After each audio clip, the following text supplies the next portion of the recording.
राज्यातील स्थानिक स्वराज्य संस्थांच्या निवडणुका 2 टप्प्यात होणार आहेत। दिवाळीनंतर म्हणजे 27 ते 31 ऑक्टोबर दरम्यान पहिल्या टप्प्यातील निवडणुकांचा बिगुल वाजणार आहे।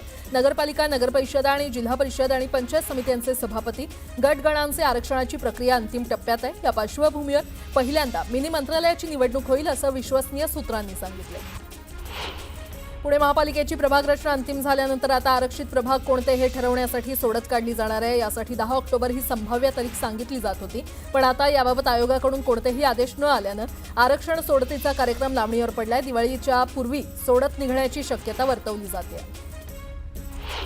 कराडमध्ये बोगस मतदारांविरोधात आंदोलन करण्यात आलं। बोगस मतदारांवर गुन्हे दाखल करावेत अशी मागणी यावेळी करण्यात आली। आंदोलनाला काँग्रेसचे जिल्हाध्यक्ष रणजित सिंह देशमुख आणि कार्यकर्त्यांनी पाठिंबा दिला। मराठवाड्यात यंदाच्या पावसाळ्यात 8ही जिल्ह्यातील सुमारे 1064 शाळांमधील वर्गखोल्यांचं नुकसान झालं। या शाळा दुरुस्त करण्यासाठी 42 कोटी 33 लाख रुपयांचा निधी लागणार आहे। जिल्हानिहाय शाळांच्या नुकसानीचे पंचनामे अंतिम टप्प्यात आले असून पुढच्या आठवड्यात त्याचा अंतिम अहवाल शासनाकडे जाईल असं विभागीय आयुक्तालयातील सूत्रांनी सांगितलं। पाचोरा तालुक्यातील अतिवृष्टीचा फटका भाजीपाल्याला बसताना पाहायला मिळतोय। भाजीपाल्याचे दर हे गगनाला भिडलेत। अतिवृष्टीमुळे भाज्यांचं नुकसान झाल्यानं दरातही मोठी वाढ झाली आहे। कोथिंबीर 100 ते 120 तर शेवगा 150 आणि गवार 100 रुपये किलोनं विक्री करण्यात आले। नागपूर महानगरपालिकेच्या आकृतीबंधातील 4407 सफाई कर्मचाऱ्यांना आता लाड पागे समितीच्या शिफारसी लागू होणार आहेत। या संदर्भात शासनाच्या नगर विकास विभागानं शासन निर्णय जारी केला।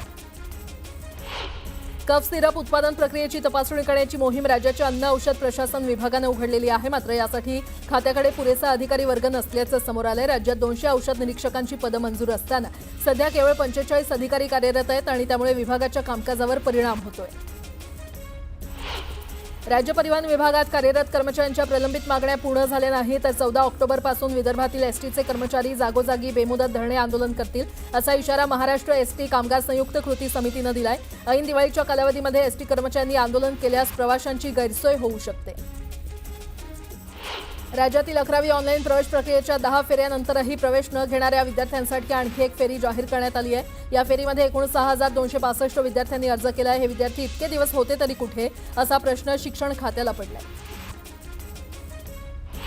मुंबईतील एल्फिन्स्टन पुलामुळे बाधित होणाऱ्या 2 इमारतीमधील रहिवाशांना येत्या महिन्याभरात नव्या घराच्या चाव्या मिळणार आहेत। नुकतीच MMRDAच्या अधिकाऱ्यांनी दक्षिण मुंबईतील म्हाडाच्या 119 घरांची पाहणी केली असून त्यातील 83 घरांची या रहिवाशांच्या पुनर्वसनासाठी निवड केली आहे। शनिवारपासून भिडे पूल सकाळी 6 ते रात्री 10 वाजेपर्यंत वाहतुकीसाठी पुन्हा खुला करण्यात येणार आहे। दिवाळी सणानिमित्त होणारी गर्दी आणि वाहतूक कोंडी टाळण्यासाठी हा निर्णय घेण्यात आला आहे। मुंबई महापालिकेकडून झोपडपट्ट्यांच्या सुधारणांवर केल्या जाणाऱ्या खर्चात 53% घट झाली आहे। 2021 मध्ये त्याकरता पालिकेनं अर्थसंकल्पात 701 कोटींची तरतूद केली होती। आता 2025 मध्ये ही तरतूद 328 कोटींवर आली आहे। अनुदानच न मिळाल्यानं राज्यभरातील 1800 पेक्षा अधिक शिवभोजन थाळी योजना केंद्र चालकांनी ठिकठिकाणी उपोषण करत निदर्शनं केली। राज्य सरकारनं 200 कोटींची थकबाकी देण्याचा निर्णय झाला, मात्र प्रत्यक्षात केवळ 21 कोटींवरच बोळवण करण्यात आली आहे। भारताची सुपरफास्ट एक्सप्रेस म्हणून ओळखल्या जाणाऱ्या अमृत भारत एक्सप्रेसची एक नवीन ट्रेन आता मध्य रेल्वेच्या नागपूर विभागातून धावणार आहे। मुझफ्फरपूर चारलापाली या मुझफ्फरपूर ती नवीन सुपरफास्ट एक्सप्रेस असणार आहे।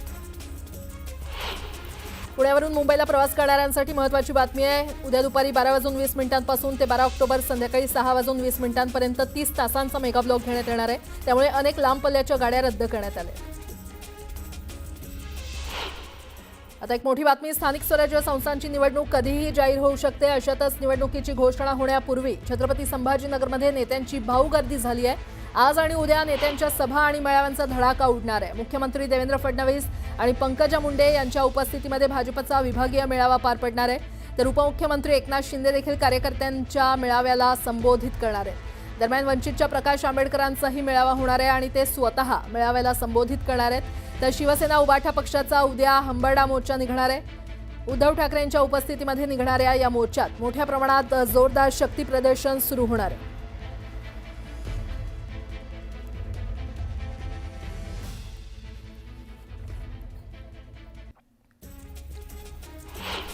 मध्य रेल्वेवर आज कर्जत स्थानकावर 5 तासांचा विशेष ब्लॉक घेण्यात येणार आहे। प्री नॉन इंटरलॉकिंगच्या कामासाठी हा ब्लॉक असून यामुळे सकाळी 11 ते दुपारी 4 पर्यंत कर्जत खोपोली लोकल सेवा बंद राहणार आहे। पावसाळी हंगामामुळे बंद असलेली भाऊचा धक्का ते रेवस प्रवासी बोट सेवा आजपासून पुन्हा सुरू होणार आहे। सकाळी 6:30 वाजता भाऊचा धक्का इथून पहिली बोट सुटणार असून दुपारी 4 वाजता शेवटची बोट सोडण्यात येणार आहे। 4.5 महिन्यानंतर ही सागरी मार्गावरील सेवा सुरू झाल्यानं अलिबाग कोकणात जाणाऱ्या हजारो पर्यटकांची गैरसोय दूर होऊन दिलासा मिळणार आहे। उल्हासनगर, कल्याण, डोंबिवली पालिका आणि औद्योगिक क्षेत्रात पाणी पुरवठा 24 तास बंद राहणार आहे। बारवी आणि जांभूळ जलशुद्धीकरण केंद्राच्या कामानिमित्त पाणी पुरवठा बंद करण्यात आला आहे, त्यामुळे नागरिकांना सतर्कतेचा इशारा देण्यात आला आहे। तळेगाव दाभाडे शहरातील लिंबफाटा परिसरात फुटलेल्या 20 इंच मुख्य दाबनलिकेचं दुरुस्तीचं काम सुरू आहे आणि त्यामुळे आज पाणी पुरवठा बंद राहील। सुप्रीम कोर्टाचे न्यायमूर्ती गवळी यांच्या झालेल्या भ्याड हल्ल्याचा राष्ट्रीय चर्मकार महासंघानं तीव्र निषेध केलाय। हल्लेखोरांना तात्काळ अटक करत कारवाई करावी अशी मागणी त्यांनी केली आहे। लातूर शहरातील महानगरपालिकेच्या शाळेतील मुख्याध्यापक शिंदे यांचा कार्यकाळ संपण्यापूर्वीच बदली झाली आणि त्यामुळे महापालिकेच्या शाळेतील विद्यार्थ्यांनी महानगरपालिकेच्या पायऱ्यांवर रात्री उशिरापर्यंत ठिय्या मांडला। ठोस कारण नसताना त्यांची बदली झाल्याचा आरोप यावेळी महापालिका प्रशासनावर करण्यात आला। धुळे जिल्ह्यातील बहुचर्चित बंद पडलेला पांझराकान सहकारी साखर कारखाना पुन्हा एकदा सुरू होणार आहे। राज्याचे शालेय शिक्षण मंत्री दादा भुसे यांच्या उपस्थितीमध्ये पांझराकान सहकारी साखर कारखान्याच्या आवारात भव्य शेतकरी मेळावा आयोजित करण्यात आला होता। धरणगावच्या चोरगाव इथे दारूच्या दुकानाजवळ तरुणाचा मृतदेह आढळला। विषारी दारूमुळे मृत्यू झाल्याचा आरोप करत संतप्त जमावाकडून दारू दुकानाची तोडफोड आणि जाळपोळ करण्यात आली। नवरा बायकोच्या संपत्तीच्या वादात बायकोनं नवऱ्याची गाडी पेटवून दिली। कर्नाटकातील चिकोडी इथे ही घटना घडली आहे। शिवगोंडा पाटील यांचा पत्नी सावित्री सोबत गेल्या काही दिवसांपासून वाद सुरू होता।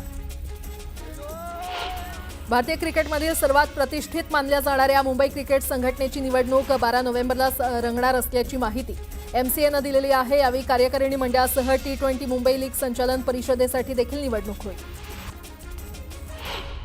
मुंबई महानगरपालिकेच्या 64 भूखंडांवरील झोपड्यांचा पुनर्विकास प्रकल्प शासनानं हाती घेतला असून 26 योजनांसाठी महापालिकेनं पुन्हा निविदा प्रक्रिया सुरू केली आहे। यासाठी विकासकांना 30 सप्टेंबरपर्यंतची मुदत होती, मात्र हे भूखंड देवनार गोवंडी या विभागात असल्यानं आणि त्या भागात झोपड्यांची घनता आणि अतिक्रमणांचं प्रमाण जास्त असल्यानं विकासक पाठ फिरवत असल्याचं कळतंय आणि या योजनांसाठी अर्ज सादर पार्श्वभूमीवर या 26 करण्यासाठी महापालिकेनं दिलेली आहे। राज्यातील नागरिकांना आता टपाल कार्यालयातून म्युच्युअल फंड खरेदी करणं शक्य होणार आहे। भारतीय टपाल खात्यानं त्याकरता association of mutual funds in India या संस्थेशी सामंजस्य करार केलेला आहे। टपाल खात्याच्या महाराष्ट्र सरकारमधील 600 कर्मचारी आणि अधिकाऱ्यांना म्युच्युअल फंड संदर्भात प्रशिक्षण दिलं जात आहे।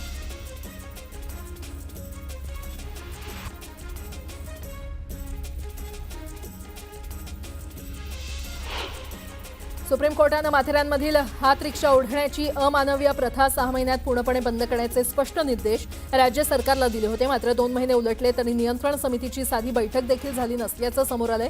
त्यामुळे न्यायालयाच्या आदेशानंतरही सरकार ढिम्म असल्यानं हात रिक्षा बंदीचा आदेश कागदावरच राहिलाय। आता एक मोठी बातमी, राज्य सरकारनं 2 सप्टेंबरला काढलेल्या GRला विरोध करण्यासाठी ओबीसी बांधवांनी आक्रमक पवित्रा घेतलेला आहे। मुंबई ते नागपूर आंदोलनाचा धडाकाच लावण्यात आलेला आहे आणि नागपुरात आज ओबीसींचा मोर्चा आयोजित करण्यात आलाय। 2 सप्टेंबरचा GR हा काळा GR असल्यानं तो रद्द करण्यासाठी आंदोलन तीव्र करण्याचा इशारा विजय वडेट्टीवार यांनी दिलेला आहे। तर यशवंत स्टेडियम इथपासून हा मोर्चा सुरू होणार आहे।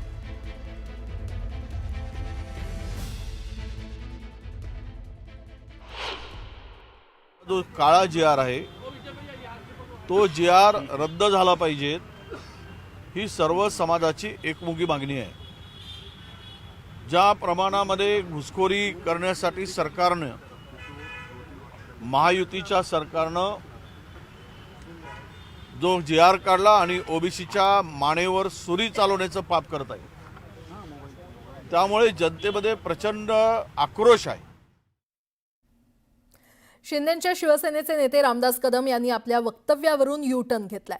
दसरा मेळाव्यामध्ये रामदास कदम यांनी उद्धव ठाकरेंवर गंभीर आरोप केला होता। बाळासाहेब ठाकरेंचं पार्थिव 2 दिवस का ठेवलं गेलं आणि त्यांच्या हातांचे ठसे का घेतले असा सवाल त्यांनी उद्धव ठाकरेंना केला होता।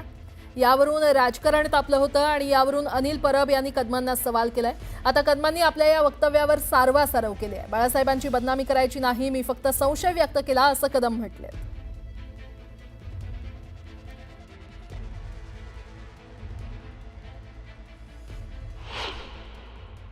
डॉक्टर पगावना विचारून घ्या, 2 दिवस शिवसेना प्रमुखांची बॉडी का ठेवली होती उद्धवजींनी? तुम्ही काय अंतर्गत चाललं होतं तुमचं? आम्ही खाली बसलो होतो. 8 दिवस आम्ही मातोश्रीच्या बाकड्यावर मी झोपलोय. 8 दिवस मातोश्रीच्या बाकड्यावर झोपलोय. सगळं कळत होतं. पण हे सगळं कशासाठी? कोणतरी सांगितलं बाळासाहेबांच्या हाताचे ठसे घेतले होते. ठसे, मग ठसे कशासाठी घेतले होते? बाळासाहेबांच्या मृत्यूचे ठसे म्हणजे मृत्यूच्या नंतर हाताचे ठसे उद्धव ठाकरेंनी घेतले असं ह्यांना चित्र तयार करायचंय. याचा अर्थ काय होतो तुम्हाला समजतोय का? याचा अर्थ असा आहे, त्याला असं सांगायचंय की बाळासाहेबांचे पैसे हे स्विस बँकेत होते. तुम्हाला असं म्हणायचंय बाळासाहेबांचे पैसे स्विस बँकेत होते? सांगा ओपनली की बाळासाहेबांचे पैसे स्विस बँकेत होते. आणि जर बाळासाहेबांचं अकाउंट स्विस बँकेत नसेल तर बाळासाहेबांचे ठसे कशाला पाहिजेत? म्हणजे थोडक्यात हे हळूहळू बाळासाहेबांचं नाव देखील पुसायला निघालेत. बाळासाहेबांच्या बाबतीमध्ये मला साहेबांची बदनामी होईल असं कुठलंही मला वक्तव्य करायचं नाही. बिलकुल नाही, बिलकुल नाही. बाळासाहेब आमचे दैवत आहेत, होते, आजही आहेत. मी जो उद्धवजींनी जे मला सांगितलं होतं हाताचे ठसे आपण घेतो ना, छत्रपती शिवाजी महाराजांचे पायाचे ठसे घेतलेत किल्ल्यावरती. आणि तसं आमचं दैवत म्हणून त्यांच्या हाताचे ठसे घेत असतील तर वाईट काय? ह्यांना असं काय वाटतं की स्विस बँकेसाठी मी ते बोलले म्हणून? बिलकुल, मी संशय व्यक्त केला होता, संपला विषय माझा. पुन्हा एकदा बातम्या वेगवान स्वरूपात. महावितरणाच्या कार्यक्षेत्रामध्ये खासगी कंपन्यांना वीज वितरणाचा परवाना देण्यात येऊ नये या प्रमुख मागणीसह अन्य मागण्यांसाठी वीज कामगार संघटनांनी पुकारलेल्या राज्यस्तरीय 3 दिवसीय संपात पहिल्याच दिवशी 70% कामगार सहभागी झाले. महावितरणाकडून वाटाघाटीसाठी कोणत्याच हालचाली नसल्यानं संप सुरूच राहणार आहे. एसटीनं राज्यातील ई बस प्रवाशांसाठी मासिक आणि त्रैमासिक पास सवलत योजना लागू केली आहे. या योजनेअंतर्गत प्रवाशांना 60 दिवसांचं भाडं भरून 90 दिवस प्रवास करण्याची संधी मिळणार आहे. पुणे महानगर परिवहन महामंडळाच्या ताफ्यात भाडेतत्वावर 25 डबल डेकर बस लवकरच दाखल होणार आहेत. अत्याधुनिक इलेक्ट्रिक डबल डेकर बस भाडेतत्वावर घेण्यासाठी संचालक मंडळाकडून मान्यता मिळाली असून लवकरच निविदा प्रक्रिया राबवण्यात येणार आहे. मेट्रो 3 गुरुवारपासून प्रवाशांसाठी खुली झाली. पहिल्याच दिवशी या मार्गावर संध्याकाळी 7 पर्यंत 1,18,286 प्रवाशांची नोंद झाली. प्रवाशांमध्ये उत्साहाचं वातावरण होतं. मात्र मेट्रोमध्ये बसेपर्यंत अनेक अडचणींना सामोरं जावं लागल्यानं त्यांचा काहीसा हिरमोड झाला. गेल्या 1.5 दशकात बँकिंग सेवांमध्ये बरीच सुधारणा झाली असली तरी बँकांनी जवळजवळ प्रत्येक सेवेवर शुल्क लादल्यानं ग्राहकांना फटका बसतोय. त्यातच आता बँका येत्या 1 नोव्हेंबरपासून ऑनलाईन सेवांसाठी शुल्क वाढवून बँका ग्राहकांना धक्का देण्याच्या तयारीत आहेत. या निर्णयाचा फटका लाखो ग्राहकांना बसणार आहे. म्हाडाच्या कोकण मंडळातर्फे ठाणे शहर आणि वसई येथील विविध गृहनिर्माण योजनेअंतर्गत उभारण्यात आलेल्या 5,354 सदनिका आणि ओरोस कुळगाव बदलापूर येथील 77 भूखंड हे विक्रीकरता 11 ऑक्टोबर रोजी लॉटरी काढण्यात येणार आहे. ठाणे येथील डॉक्टर काशीनाथ घाणेकर नाट्यगृहात उपमुख्यमंत्री तथा गृहनिर्माण मंत्री एकनाथ शिंदे यांच्या हस्ते लॉटरी काढण्यात येईल. तलावातून मुंबईला आवश्यक पाणी पुरवठा होत असतो, मात्र अनेकदा गळतीमुळे कमी दाबानं पुरवठा होत असतो. यासाठी महापालिकेनं जलवाहिन्यांची कामं करण्याचं ठरवलेलं आहे आणि यासाठी 5,17,00,000 रुपये खर्चाचं नियोजन केलं असून दिवाळीनंतर या कामाला सुरुवात होणार आहे. भारतात गेल्या काही दिवसात कफ सिरप घेतल्यानं किडनी निकामी होऊन किमान 22 लहान मुलांचा मृत्यू झाल्याचं समोर आलंय आणि यामुळे आता भारत सरकारनं याबाबत अतिशय कडक भूमिका घेतली असून कोल्ड्रिफ, रेस्पिफ्रेश PR आणि रिलाईफ या 3 कफ सिरप्सना विषारी घोषित केलं असल्याची माहिती अधिकाऱ्यांकडून समोर आली आहे. चांदीच्या दरात मोठी वाढ होत आहे. काल 6,000 चांदीचे दर वाढून तो 1,63,000 रुपये प्रति किलोवर जाऊन पोहोचलाय. विशेष म्हणजे आठवड्याभरात दुसऱ्यांदा चांदीच्या किमतीने इतकी तीव्र वाढ दाखवलेली आहे. वैमानिकांच्या प्रशिक्षणासाठी वापरण्यात येणाऱ्या सिम्युलेटरमध्ये त्रुटी असल्याचा ठपका ठेवत देशातील अव्वल विमान कंपनी असा लौकिक असलेल्या इंडिगोला DGCAनं 20 लाख रुपयांचा दंड ठोठावलाय. लातूर जिल्ह्यातील अतिवृष्टी आणि पुरामुळे नदीकाठच्या शेतीपिकाचं मोठं नुकसान झालंय. मांजरा नदीला आलेल्या सततच्या पुरामुळे शेतकऱ्याचं सोयाबीन नासून गेलंय. रेणापूर तालुक्यातील डिघोळ देशमुख गावातील शेतात अद्यापही पाणी आहे. खरीप तर गेलं, मात्र आता रब्बी हंगामातही पेरणी अशक्य असल्यामुळे तुटपुंज मदतीवर जगायचं कसं असा सवाल बळीराजा विचारू लागलाय. भुसावळ इथल्या दीपनगर औष्णिक वीज निर्मिती प्रशासनानं घेतलेल्या राखेच्या धोरणाविरोधात 11 दिवसांपासून वेल्हाळा इथे लोकसंघर्ष मोर्चाच्या वतीनं उपोषण करण्यात येत आहे। या उपोषणकर्त्यांची खडसेंनी भेट घेतली। यानंतर त्यांनी दीपनगर प्रशासनाच्या अधिकाऱ्यांशी चर्चा केली। जळगाव जिल्ह्यातील नशिराबाद इथे महर्षी वाल्मिकी जयंतीनिमित्त मोठ्या उत्साहात भव्य मिरवणुकीचं आयोजन करण्यात आलं होतं। गावातील मुख्य चौकातून सुरुवात झालेल्या या मिरवणुकीमध्ये कोळी समाज बांधवांचा मोठा उत्स्फूर्त सहभाग पाहायला मिळाला। आता एक मोठी बातमी, एमआयएमचे नेते असुद्दीन ओवैसी यांनी महात्मा गांधींच्या हत्येचा संदर्भ देत खरं तर आजच्या राजकीय संघर्षावर टीकास्त्र डागलंय। नारायण आपटे, विष्णू करकरे, मदनलाल पहावा आणि नथुराम गोडसे यांनी महात्मा गांधींवर गोळ्या झाडल्या होत्या। तसंच गांधींच्या हत्येनंतर नथुराम गोडसेला पकडण्यात आलं। त्यावेळी आपण मुसलमान असल्याचा बनाव गोडसेनं केला होता। नथुराम गोडसेची खतना झाली होती असं सांगतानाच तेव्हापासून देशात विकृत राजकारण सुरू असल्याची टीका ओवैसी यांनी केली। त्यासोबत त्यांनी कर्जमाफीची मागणी करत सरकारवर जोरदार टीका केली आहे।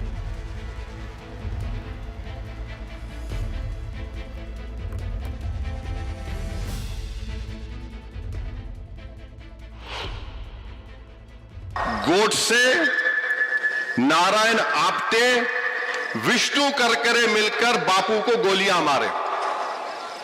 करकरे वहीं पकड़े गया, गोडसे वहीं पकड़े गया, और जब गोडसे पकड़ेगा तो क्या बोला, मैं मुसलमान हूं।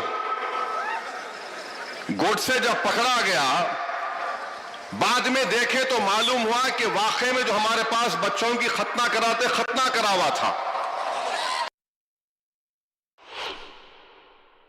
एक बूढ़े ज़ईफ गांधी को गोली मार के ये लोग बहादुर समझते। ये कमजोरों को गोली मारते, बहादुरों पर जुल्म करने की इनकी ताकत नहीं है। याद रखो मेरी बात को, ये कमजोरों पर जुल्म करते। 80 साल के बूढ़े को मारकर तुमने क्या हासिल किया? तुमने बहुत बड़ा काम किया क्या?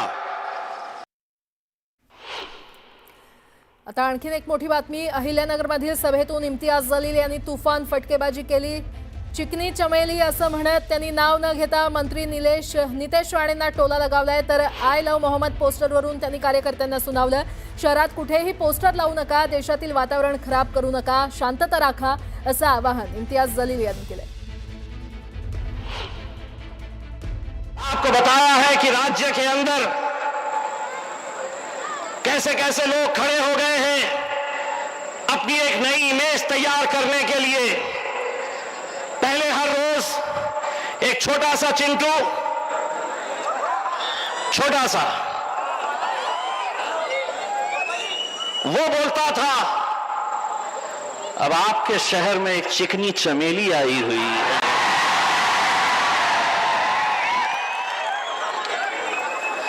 चिकनी चमेली, तू है क्या चीज, बोलता क्या है, तेरा अंदाज क्या है? चिकने, ऐसा नहीं है कि तू बोलता है तो हम उसकी दखल लेते हैं। पुन्हा एकदा बातम्या वेगवान स्वरूपात। मराठा आरक्षण उपसमितीचे अध्यक्ष राधाकृष्ण विखे पाटील यांनी अंतरवाली सराटीमध्ये मनोज जरांगे यांची भेट घेतली। मराठा आरक्षण जीआर निघाल्यानंतर राज्यभरात किती कुणबी प्रमाणपत्र वाटप झाले, त्याचबरोबर मराठा आरक्षण जीआरला होणारा विरोध यावर विखेंनी जरांगेंसोबत चर्चा केली।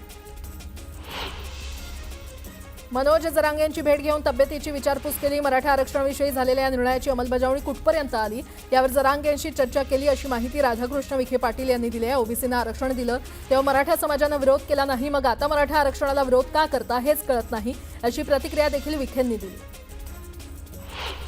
बेस्टच्या संघटना बांधणीकडे उद्धव ठाकरेंचं आपलं लक्ष वळवलेलं आहे। उद्धव ठाकरेंच्या उपस्थितीमध्ये बेस्ट कामगार सेनेचा मेळावा पार पडणार आहे। शिवसेना भवनात संध्याकाळी 5 वाजता ते पदाधिकाऱ्यांना मार्गदर्शन करणार आहेत। उद्धव ठाकरेंच्या छत्रपती संभाजीनगरमधील मोर्चा आधीच उपमुख्यमंत्री एकनाथ शिंदे छत्रपती संभाजीनगर दौऱ्यावर जाणार आहेत। 10 ऑक्टोबर रोजी एकनाथ शिंदे छत्रपती संभाजीनगरच्या दौऱ्यावर असून या दौऱ्यात ते पूरग्रस्तांच्या मदतीसाठी काही महत्त्वाच्या घोषणा करण्याची शक्यता आहे। संजय राऊतांच्या डोक्यावर परिणाम झाल्याची टीका राधाकृष्ण विखे पाटलांनी केली आहे। आत्ताच्या सरकारनं 32,000 कोटींचं पॅकेज दिलं, तुमच्या काळात तुम्ही घरात बसून होते, असंही विखे म्हणाले। शरद लाड यांनी भाजपमध्ये पक्षप्रवेश केलाय. भाजप प्रदेशाध्यक्ष रवींद्र चव्हाण यांच्या उपस्थितीमध्ये हा पक्षप्रवेश संपन्न झाला. देवेंद्र फडणवीसांच्या नेतृत्व गुणांनी प्रभावित झाल्यानं भाजपमध्ये प्रवेश केल्याची भावना लाड यांनी व्यक्त केली. वाशिम जिल्ह्यातील कारंजा, वाशिम रिसोड, मालेगाव, मंगरुळपीर आणि मानोरा यासह पंचायत समित्यांसाठी सभापतीचे आरक्षण जाहीर झालेलं आहे. 6 पंचायत समित्यांमध्ये महिलांना संधी मिळणार आहे.